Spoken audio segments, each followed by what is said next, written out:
Levítico, capítulos 11 e 12.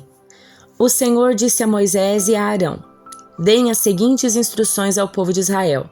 De todos os animais que vivem em terra, estes são os que vocês poderão consumir como alimento. Qualquer animal que tenha os cascos divididos em duas partes e que rumine. Mas se o animal não apresentar essas duas características, não pode ser consumido. O camelo rumina, mas não tem os cascos divididos, de modo que é impuro para vocês. O coelho silvestre rumina, mas não tem cascos divididos, por isso é impuro. A lebre rumina, mas não tem cascos divididos, de modo que é impura. O porco, embora tenha os cascos divididos, não rumina e, portanto, também é impuro. Não comerão a carne desses animais, nem tocarão em seu cadáver. São cerimonialmente impuros para vocês. De todos os animais que vivem nas águas, estes são os que vocês poderão consumir como alimento. Qualquer animal aquático que tenha barbatanas e escamas, seja de água salgada ou de rios. Contudo, jamais comerão animais de mar ou de rio que não tenham barbatanas ou escamas. São detestáveis para vocês. Isso se aplica tanto às criaturas pequenas que vivem em águas rasas, como a todas as criaturas que vivem em águas profundas. Serão sempre detestáveis para vocês. Não comerão a carne delas, nem tocarão em seu cadáver. Qualquer animal aquático que não tenha barbatanas e escamas é detestável para vocês. Estes são os animais voadores que vocês considerarão detestáveis e não comerão: o abutre folveiro, o abutre barbudo, o abutre fusco, o milhafre e todas as espécies de falcão, todas as espécies de corvos, a coruja de chifres, a coruja do campo, a gaivota, todas as espécies de gaviões, o mocho galego, o cormorão, o corujão, a coruja das torres, a coruja do deserto, o abutre do Egito, a cegonha, todas as espécies de garças, a polpa e o morcego. Não comerão insetos alados que rastejam pelo chão, pois são detestáveis para vocês. Contudo, poderão comer insetos alados que andam pelo chão e têm pernas articuladas para saltar.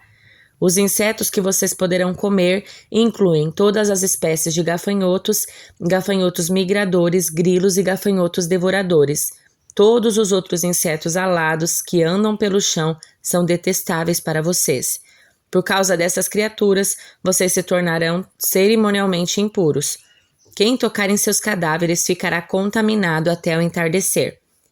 Todo animal com cascos divididos de forma desigual ou que não rumina é impuro para vocês. Quem tocar em algum desses animais ficará contaminado. Dentre os quadrúpedes, aqueles que andam sobre a planta dos pés são impuros.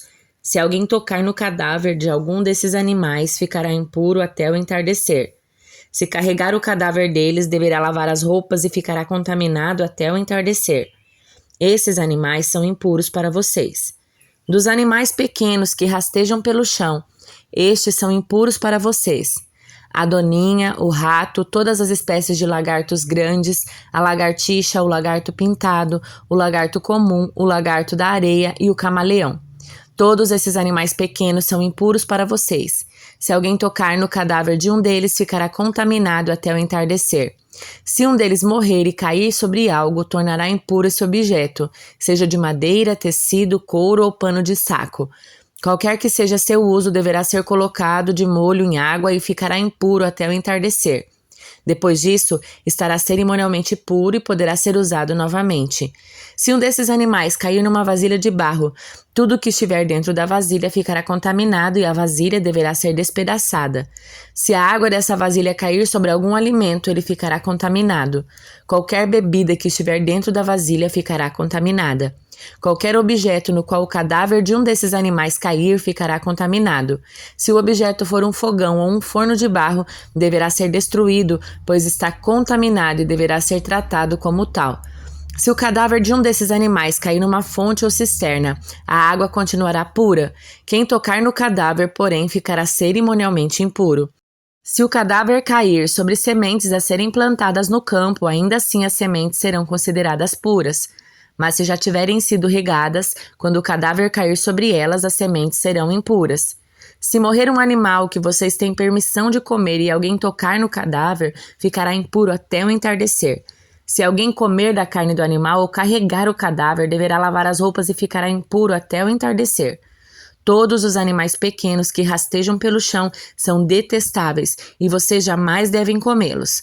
Isso inclui todos os animais que se rastejam sobre o ventre, bem como os que têm 4 pernas e os que têm muitas patas. Todos esses animais que rastejam pelo chão são detestáveis e vocês jamais devem comê-los. Não se contaminem com eles. Não se tornem cerimonialmente impuros por causa deles, pois eu sou o Senhor seu Deus. Consagrem-se e estejam santos, pois eu sou santo. Não se contaminem com nenhum desses animais pequenos que rastejam pelo chão. Eu, o Senhor, sou aquele que os tirou da terra do Egito para ser o seu Deus. Por isso, sejam santos, pois eu sou santo. Essas são as instruções acerca dos animais que vivem em terra, dos animais voadores, das criaturas aquáticas e dos animais que rastejam pelo chão.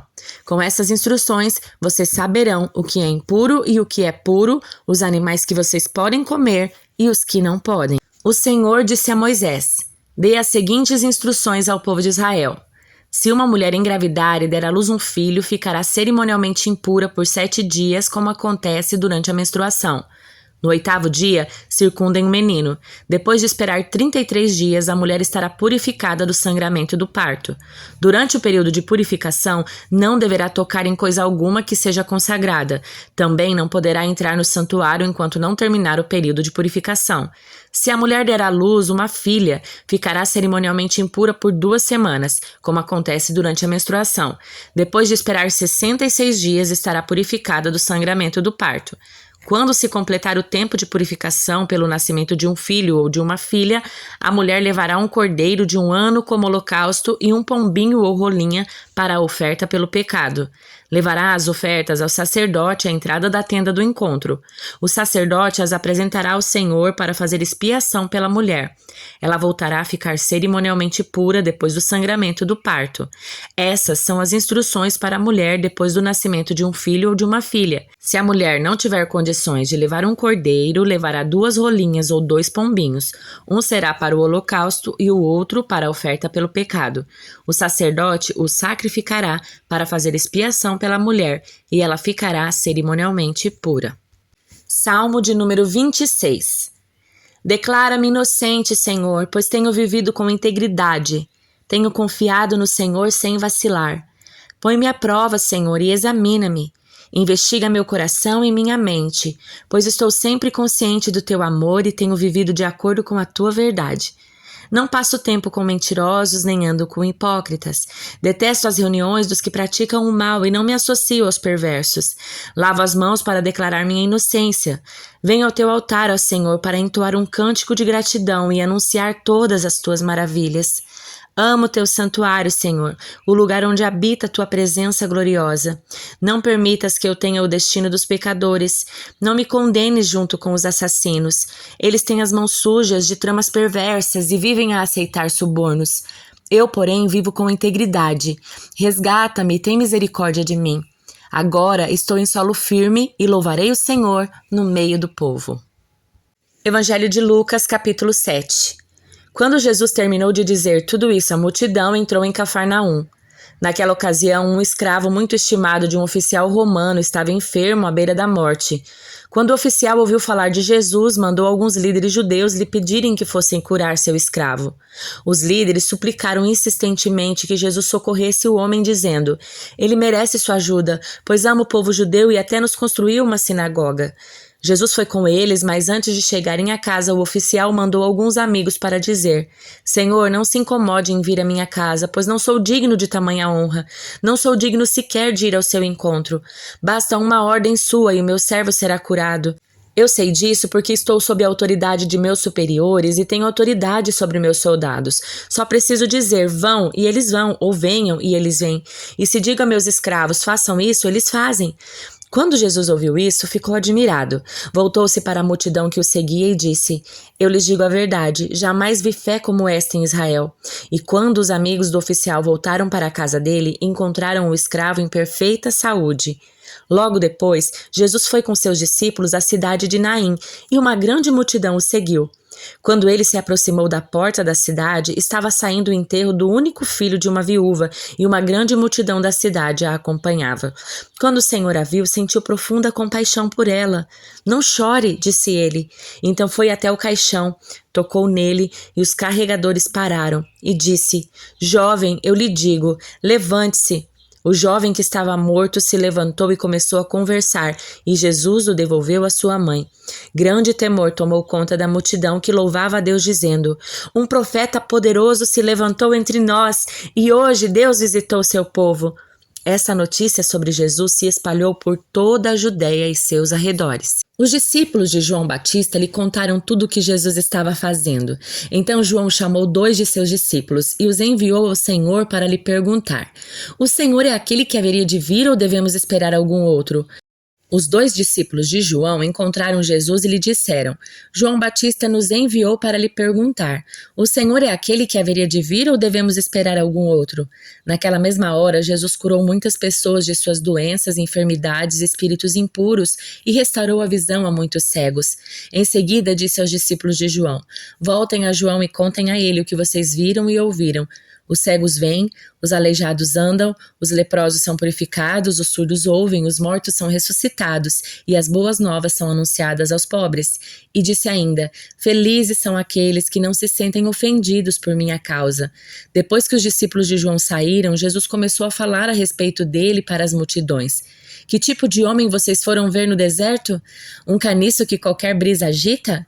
Afinal, o que esperavam ver? Um homem vestido com roupas caras?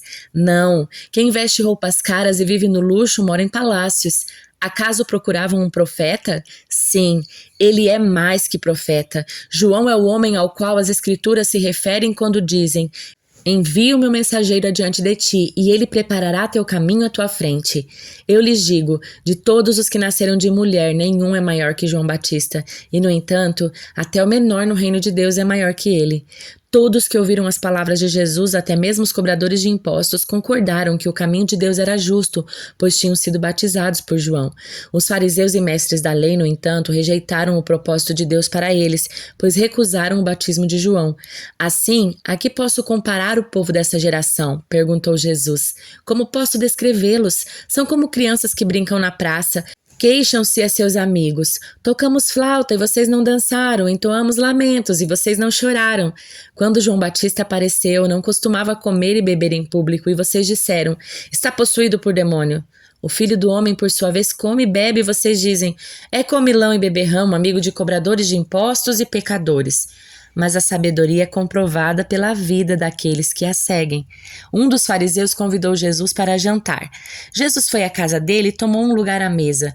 Quando uma mulher daquela cidade, uma pecadora, soube que ele estava jantando ali, trouxe um frasco de alabastro contendo um perfume caro.